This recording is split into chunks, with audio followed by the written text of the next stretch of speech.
ላላላ ላላላ ቀን ወጣላት ሄርሜላ ላላላ ላላላ ቀን ወጣላት ሄርሜላ።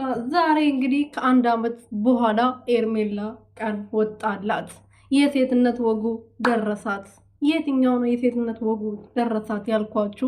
በሰላም እንግዲህ እግሯ ስር ተደፍተው ይቅርታ ለመጠየቅ በቃች። አየሽ አይደለ የሴት ልጅ ክብር እንዴት ማስጠበቅ እንዳለብሽ ራሱ ሩትዬ እኮ ክብርሽ እንድታስጠብቅ በዚሁ አጋጣሚ አሳየችሽ። አንቺ ክብረ ቢስ ሴትዮ ማለት ነው። ደግሞ ሩትን ትሳደባላችሁ። ሩቲ እንደዛ ባታደርግ ኖሮ አብርሃም እንደዚህ እግሯ ስር ተደፍቶ ይቅርታ ይጠይቃት ነበረ። በጣም አይ ሩትዬ ግን እኮ አንቺ እኮ ይመችሽ። የስንቱ ሴት ክብር አስጠበቅሽን ከአንቺም አልፎ ማለት ነው።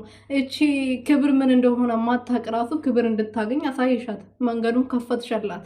እና አብርሃም ሩቲዬ እንደዚህ ባታደርግና ፍቅርና ሩቲ ማነው ፍቅር አብርሃም ባትከዳው ኖሮ ሄርሜላን እንኳን ይቅርታ ሊጠይቃት ዞር ብሎ ምሳ የወደቀችበትን ቦታ ዞር ብሎ አያይም ነበር። ይሄ ቆሻሻ ከጣላችሁ ዝባላ ውስጥ ካረገችው ዞር ብላችሁ አታዩም አይደለም? ቆሻሻ ስለሆነ እንዲያነሱት ነው የምታዩት።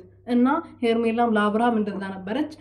ፍቅር ስላልፈለገችው ፍቅር ስለጣለችው ደግሞ የሚያነሳው ስላጣ ሄርሜላን ግዴታ ሊለምናት ይገባ ነበረ። ያው በዛው ክብር ብጤ ትንሽ አገኘች። ትንሽ ክብር ብጤ ሴት ልጅ የምታገኝ ክብር ማለት ነው።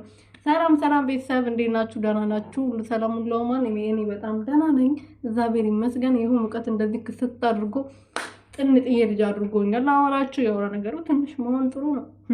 እዚህ ሀገር ብዙ የመቆየት እንትን እቅድ አለኝ እና ባሌ በኋላ አርጅተሻል አልፈልግሽም እንዳይለኝ ልጅ መሆን አለብኝ ግዴታ ማለት ነው። እና ዛሬ እንግዲህ ውሽሚቷ ወግ ደርሰዋት አቶ አቤልና ሄርሜላ ይቅርታ ጠየቁ። እግሯ ስር ተደፍቶ ይቅርታ ጠየቁ ነው የምላችሁ። እና መረላችሁ ፈልጌ ነው። ሄርሜላ ዛሬ ከአመት በኋላ በፊት ጋር ያው ታውቃላችሁ ሄርሜላ ናት ሁሉም ነገር የምትለምነው። አብርሃም ባጠፋው እሷ ናት የምትታረቀው። አብርሃም በበደላት እሷ ናት ይቅርታ የምትጠይቀው። ዛሬ ለመጀመሪያ ጊዜ ይቅርታ ትጠይቀች፣ በዛውም እግሯ ስር ተደፍቶ። ትንሽ እኮ ነው ጎንበስ ብለው ቦርጩ ተወጣጥሯል። እንዴት ጎንበስ ብለው ይቅርታ ይጠይቃት። እና ደግሞ ሌላ ወሬ ሳልነግራችሁ ቪዲዮ ላቆሙ ነበር። ሄርሜላ ያኛው ቻናሏ ተመተውባት ይሁን ሽጣው ይሁን አላቅም፣ ልሸጠው ይሁን አላቅም ሁለተኛ ቻናሏ ከፍታ ነው የመጣችው።